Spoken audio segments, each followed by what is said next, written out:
sebagai sutradara dari kelas 8B. Saya bersama partner saya Hugo ingin berterima kasih kepada semua orang yang telah berpartisipasi dan membantu kami dalam pembuatan drama ini. Terima kasih juga kepada Miss Dina, Miss Jason, dan Miss Yona yang sudah memberikan kepercayaan kepada kami, yang akhirnya membuat kelangsungan pengerjaan drama ini menjadi lancar. Tanpa adanya saran dan dukungan kalian, kami tidak akan bisa menjalankan drama ini dengan baik. Saya ingin mengapresiasi para anggota PIC yang dengan mudah bekerja sama dan berkomunikasi dengan kami. Saya juga sangat mengapresiasi para aktor-aktor yang sudah melakukan tugas-tugasnya dengan baik. Seperti kita tahu, pandemi ini membuat banyak hal hanya bisa dilakukan secara terbatas. Tetapi kami masih bersyukur karena bisa menyelesaikan drama ini bersama-sama, walaupun drama tersebut harus dilakukan secara online. Dengan adanya drama ini, kami juga mempelajari banyak hal mengenai perjuangan dan kerja keras, serta penderitaan yang dialami oleh bangsa Indonesia untuk mencapai kemerdekaan. Berkat perjuangan mereka, kita sekarang dapat merdeka. Mereka telah menunjukkan cinta mereka terhadap tanah air kita dan sifat yang pantang menyerah demi mencapai kemerdekaan bagi bangsa Indonesia. Halo semua, kami dari kelas 8B.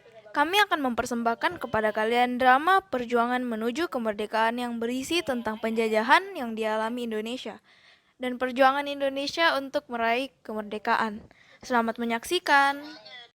Suatu hari, di sebuah pedesaan, hiduplah seorang kakek dan nenek bersama anak dan cucunya. Kakek dan nenek memiliki 3 orang cucu, yaitu Ray, Helga, dan Hugo.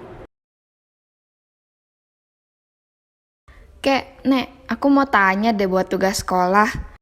Tugas pelajaran apa?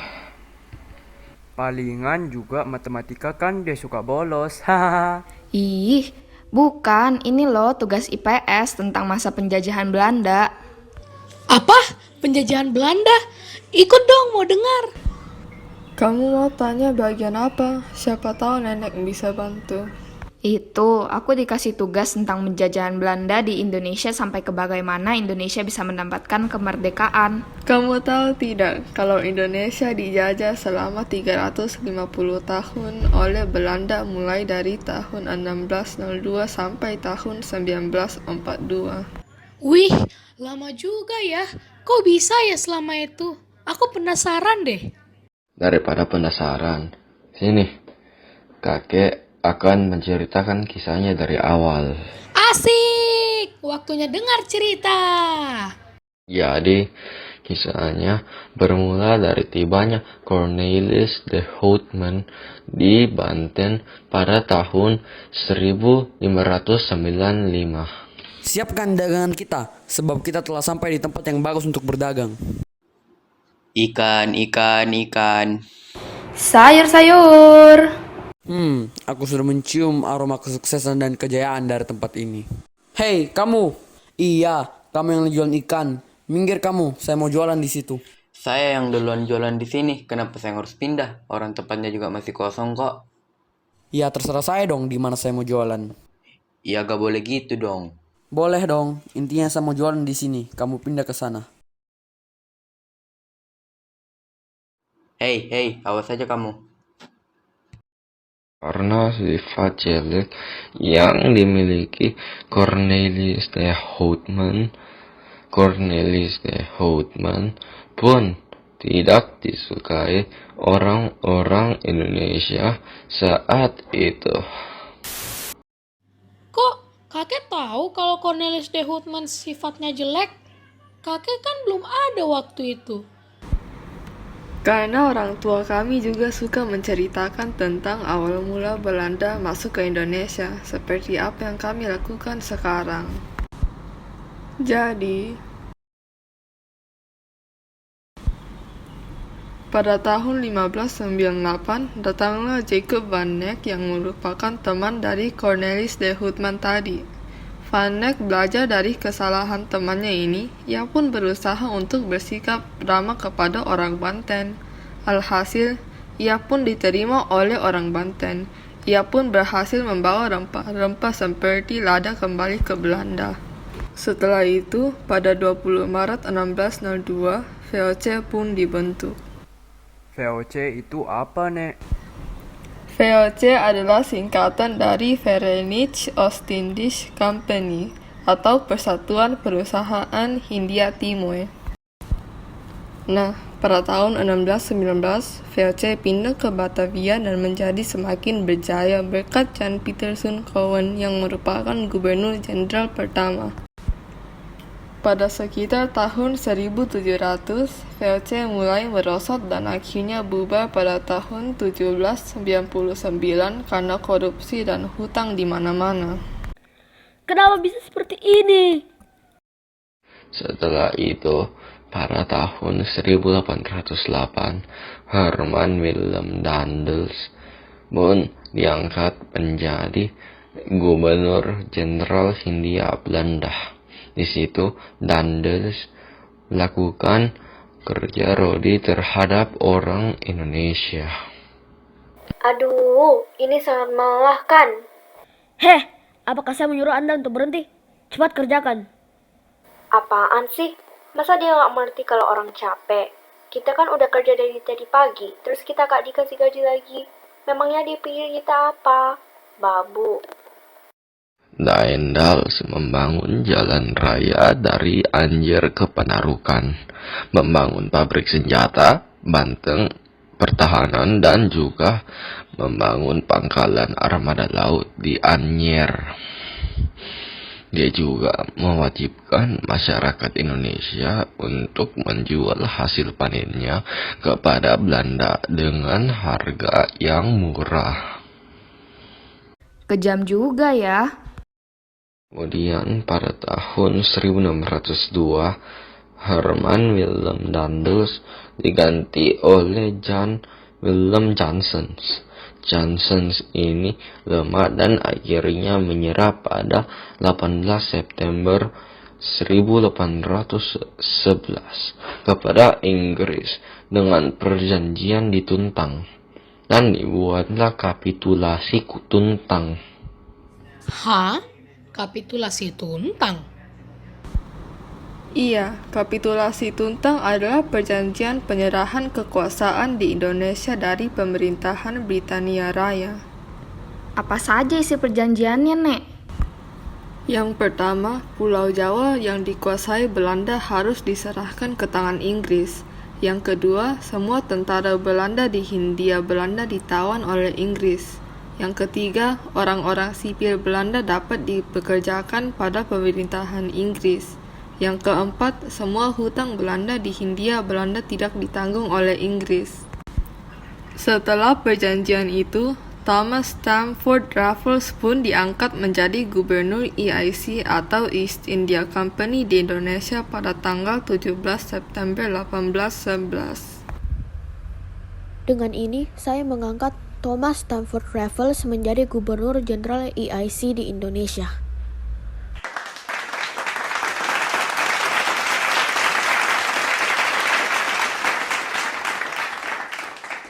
Nah, Raffles membuat beberapa kebijakan di beberapa bidang. Mulai hari ini akan ada kebijakan baru, yaitu sistem sewa tanah, pemungutan pajak untuk semua hasil penanaman sawah, dan para bupati akan menjadi pegawai negeri yang bertugas untuk memungut pajak tanah. Selain itu, dia juga menghapus sistem monopoli dan perbudakan, membagi Pulau Jawa menjadi satu keresidenan, dan menghapus penyerahan wajib dan sistem kerja paksa. Wah, dia baik dong ngapus sistem kerja paksa. Kalau yang aku baca sih, dia cuma menghapus sistem kerja paksa kecuali daerah Priangan dan Jawa Tengah. Pilih kasih. Terus di buku juga dibilang kalau Raffles lah yang merintis pembangunan Kebun Raya Bogor loh. Dia juga menulis buku The History of Java, mengembangkan Museum Gedong Gajah. Selain itu, dia juga yang telah menemukan jenis bunga Rafflesia arnoldii di Bengkulu. Wah, boleh juga nih si Raffles. Terus, kelanjutannya apa? Ketika Raffles masih memerintah di Indonesia, pemerintahan Kaisar Napoleon berakhir, yang menyebabkan Belanda mendapatkan kesempatan untuk mengambil kembali Indonesia dari tangan Inggris melalui Konvensi London, di mana John Vendel menyerahkan Indonesia kepada Van der Capellen. Setelah Van der Capellen Pada tahun 1830, Van den Bosch diangkat menjadi gubernur jenderal, di mana pemerintahan Van den Bosch dia memperlakukan sistem tanam paksa kepada Indonesia. Mereka mewajibkan para petani Indonesia untuk menanam tanaman wajib, yaitu teh, kopi, nila, cina, dan juga tembakau. Kina itu apa, kek? Lagi pada apa nih? Ikut dong. Ini, kakek sama nenek lagi cerita tentang penjajahan Belanda. Soalnya aku dikasih tugas tentang penjajahan Belanda. Oh, gitu ya. Waduh, mama sama papa ganggu ceritanya kakek. Oh iya, papa sama mama tahu nggak kina itu apa? Dari yang mama pernah baca sih, kina itu kayak tanaman herbal gitu. Katanya sih banyak banget manfaat untuk kesehatan. Oh, gitu ya. Karena pertanyaan kamu sudah dijawab, kakek lanjut ya. Latar belakang sistem tanam paksa yang diberlakukan Van den Bosch adalah karena perdagangan dan perusahaan Belanda mengalami kemunduran saat itu. Sistem tanam paksa juga dilakukan untuk defisit anggaran belanja Belanda. Pokok-pokok ketentuan sistem tanam ini adalah kalian wajib menanami 1/5 dengan tanaman yang sudah kami tentukan. Tanah tersebut akan dibebaskan pajak. Kalian harus mengerjakan tanah itu selama 1/5 tahun atau 66 hari dalam setahun. Semua hasil tanaman harus diangkat sendiri ke pabrik pemerintah. Kalian juga tidak boleh menggunakan waktu menanam tanaman melebihi waktu menanam padi.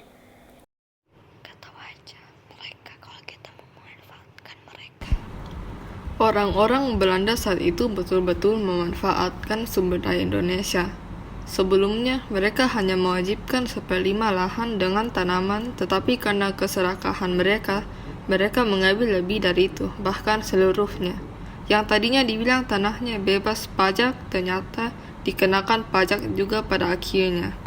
Tidak itu saja, Belanda juga ingin memperluas wilayah kekuasaannya di Indonesia dengan cara menyerang daerah-daerah lain seperti Sumatera, Kalimantan, Bali, dan juga lain-lain. Salah satunya adalah Perang Padri. Perang Padri ini terbagi atas 2 bagian.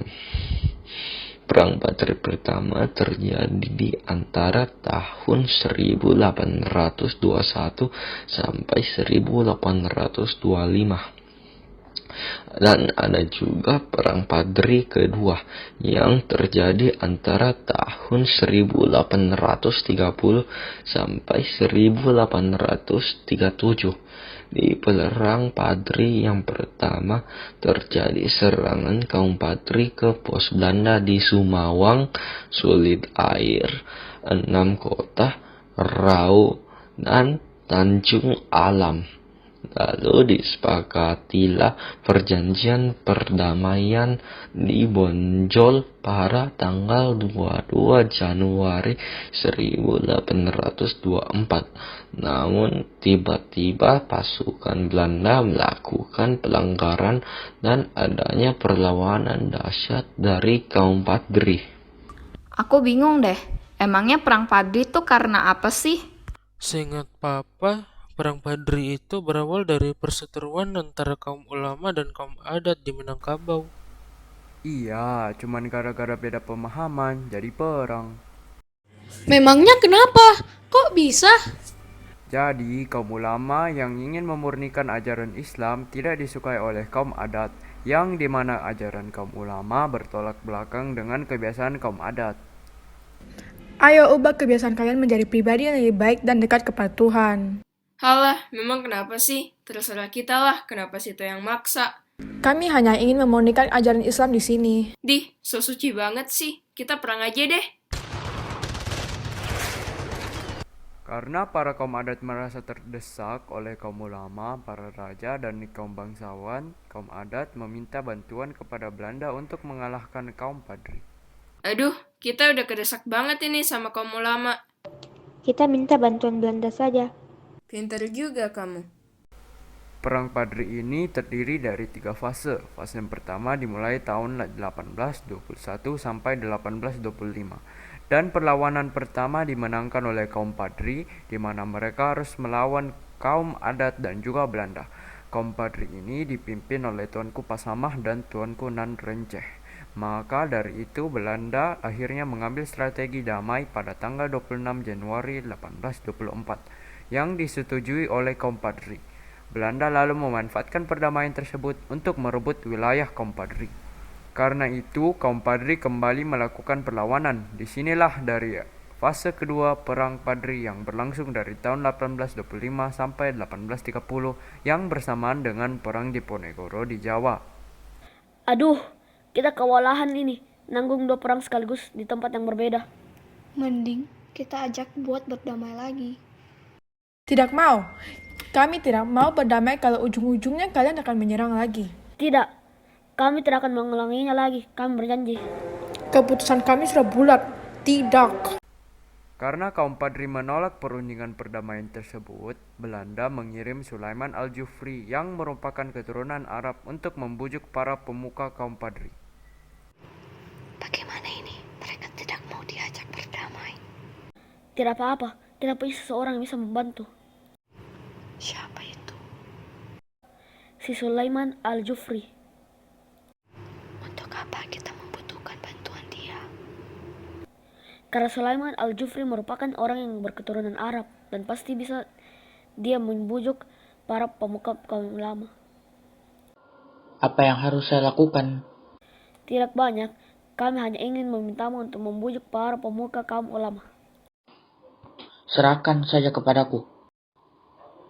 Ayolah kawanku, berdamai saja kepada orang Belanda dan kaum adat itu. Tidak, kami tidak akan berdamai dengan orang seperti itu. Ayolah Tuanku Imam Bonjol, tidak akan ada salahnya kan berdamai. Iya, lagi pula mereka juga sudah berjanji untuk tidak mengulanginya lagi. Tidak, aku tidak akan menyetujuinya. Ya sudah, kalau itu keputusanmu, tetapi kami akan tetap menyetujuinya. Lalu pada tanggal 15 November 1825 terciptalah perjanjian Padang di mana kaum Padri akan berdamai dengan Belanda. Tetapi kaum adat sangat kecewa terhadap Belanda karena mereka malah berdamai dengan kaum ulama. Tapi katanya Perang Padri masih ada kelanjutannya kan di fase 3? Katanya fase 3 ini berlangsung dari tahun 1830 sampai 1838, di mana yang tadinya kaum adat masa kecewa kepada Belanda bersatu dengan kaum ulama untuk melawan Belanda, yang saat itu ingin menguasai Sumatera. Mereka berhasil memutuskan sarana komunikasi benteng Belanda di Tanjung Alam dan Bukit Tinggi. Belanda pun tidak tinggal diam. Mereka menggunakan strategi yang mereka gunakan saat Perang Diponegoro, di mana mereka akan mendirikan benteng untuk mempersempit dan memblokade daerah lawan. Sekali lagi, strategi ini pun berhasil dan menyebabkan para pemuka kaum ulama menyerah kecuali Tuanku Imam Bonjol. Setelah itu, pada tanggal 21 September 1837, benteng Tuanku Imam Bonjol jatuh ke tangan Belanda. Dan pada tahun yang sama, Tuanku Imam Bonjol ditangkap dan diasingkan ke Cianjur, Ambon, dan Manado. Wah, keren banget ceritanya. Terus, ada lagi nggak? Nenek mau cerita lagi nih tentang organisasi pergerakan pada masa kebangkitan nasional. Ray, Helga, coba kalian sebutin satu organisasi yang kalian tahu. Budi Utomo. Pinter. Nah, kalian tahu yang lain gak? Gak tahu, hehehehe. Ya sudah, nenek ceritain tentang Budi Utomo saja ya. Jadi, awal mulanya adanya organisasi di Indonesia adalah karena banyak orang Indonesia maupun Belanda merasa keberatan atas adanya sistem tanam paksa yang dibuat oleh Jenderal Van den Bosch. Karena menurut mereka sistem ini terlalu kejam, maka dari itu Max Havelaar atau Douwe Dekker mengajak masyarakat Belanda untuk menentang perilaku bangsanya yang kejam dan ia pun berhasil. Setelah dipertimbangkan oleh para pemerintah kolonial Belanda, sistem ini pun diberhentikan setelah keluarnya Undang-Undang Agraria dan Undang-Undang Bulah. Karena sistem ini dihentikan, maka Belanda membuat kebijakan pintu terbuka, di mana pihak swasta diberikan kesempatan seluas-luasnya untuk menanam modal dan menjalankan roda perekonomian di wilayah Hindia Belanda. Nah, karena banyak perusahaan asing yang masuk dan membutuhkan banyak pekerja yang pintar dan handal, Belanda membuat sekolah untuk orang-orang Indonesia, tetapi hanya orang kelas atas saja yang boleh masuk pada saat itu. Jadi bersyukur kalian bisa masuk sekarang ya. Iya. Karena itu, muncullah sekolah-sekolah seperti Stovia, His, Osvia, dan lain-lain. Salah satu murid berprestasi dari Stovia yang bernama Dr. Wahidin Sudiro Husodo menggagaskan agar mahasiswa Stovia mendirikan organisasi untuk memajukan derajat bangsa Indonesia. Pada akhirnya ada beberapa mahasiswa Stovia seperti Sutomo dan Gunawan Mangunkusumo mendirikan organisasi Budi Utomo pada tanggal 20 Mei 1908. Ayo kita tingkatkan martabat dan kehormatan rakyat Indonesia. Karena pemikiran dan tujuan kita sama, bagaimana kalau kita mendirikan sebuah organisasi? Saya setuju. Kita akan menamai organisasi ini Budi Utomo. Aku mau dong tahu lebih dalam soal Budi Utomo. Dari artinya dulu ya, Budi artinya peringat atau tabiat, Utomo artinya baik atau luhur. Nah, kalau digabung artinya Budi Utomo adalah perkumpulan yang akan mencapai suatu tujuan yang didasarkan oleh keluhuran budi. Budi Utomo ini menjadi organisasi modern pertama dan menginspirasi banyak orang untuk berjuang dengan dasar organisasi modern. Organisasi Budi Utomo ini bersifat sosial, ekonomi, dan juga budaya. Budi Utomo ini telah memajukan pengajaran dan kebudayaan dalam berbagai bidang seperti pertanian, peternakan, perdagangan, teknik, dan industri. Nah, untuk lebih lanjutnya, tanyakan ke kakek. Kakek sangat suka bercerita mengenai Budi Utomo. Ayo kakek ceritakan, aku penasaran deh. Kakek menceritakan bagian penggerakan ya. Jadi kongres pertama dilakukan pada tanggal 3 sampai 5 Oktober 1908 di Yogyakarta. Muncullah keputusan untuk membatasi jangkauan gerak organisasi hanya sebatas Jawa dan Madura. Hal ini membuat orang-orang menganggap bahwa organisasi ini bersifat kedaerahan. Organisasi ini tidak melibatkan diri dengan kegiatan politik. Namun pada tahun 1915, organisasi ini melibatkan diri dengan kegiatan politik yang disebutkan Volksrat atau Dewan Rakyat. Tugas Dewan Rakyat adalah untuk menyampaikan aspirasi rakyat untuk membangkit dari ketertinggalan. Namun Budi Utomo mengalami kemunduran karena merasakan tekanan terhadap pergerakan nasional oleh pemerintah Belanda. Setelah Budi Utomo, masih banyak organisasi yang ingin memperjuangkan hak dan kehormatan bangsa Indonesia yang membangkitkan semangat nasionalisme dari rakyat Indonesia. Pada tahun 1942, Jepang pun masuk ke Indonesia dan berhasil mengusir Belanda dari Indonesia. Wahai rakyat Indonesia, kami sebagai kerabat jauhmu akan membantumu mengusir Belanda. Tetapi penderitaan orang Indonesia tidak berhenti di situ. Mereka masih disiksa oleh orang Jepang. Lalu, pada Agustus 1945, Jepang menyerah dan disitulah kesempatan para pemuda Indonesia untuk memproklamasikan kemerdekaan Indonesia pada tanggal 17 Agustus 1945 setelah peristiwa Rengas Dengklok yang dialami Soekarno dan Muhammad Hatta.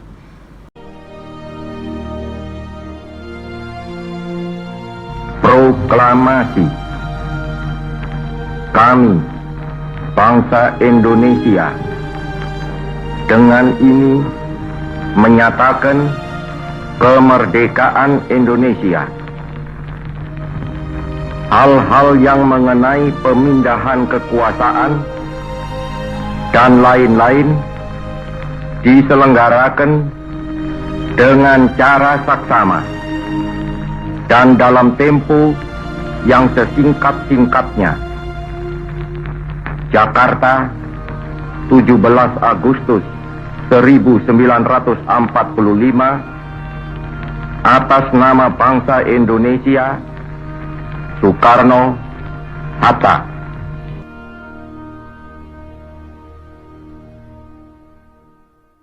Gitu, bagaimana? Sudah pada ngerti belum?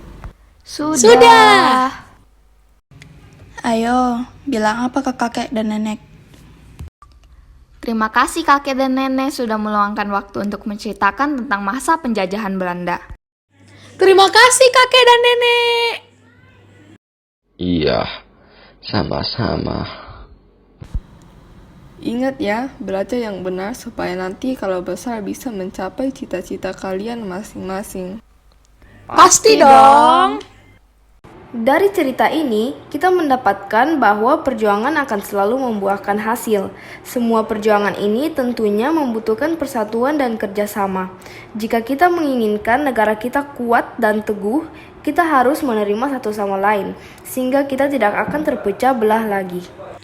Sekian rangkaian cerita kami. Saya mewakili kelas 8B dan juga PIC mengucapkan terima kasih telah menikmati cerita kami. Jika ada salah kata ataupun hal yang mengurangi rasa kenyamanan saat menikmati cerita kami mohon maaf. Terima kasih.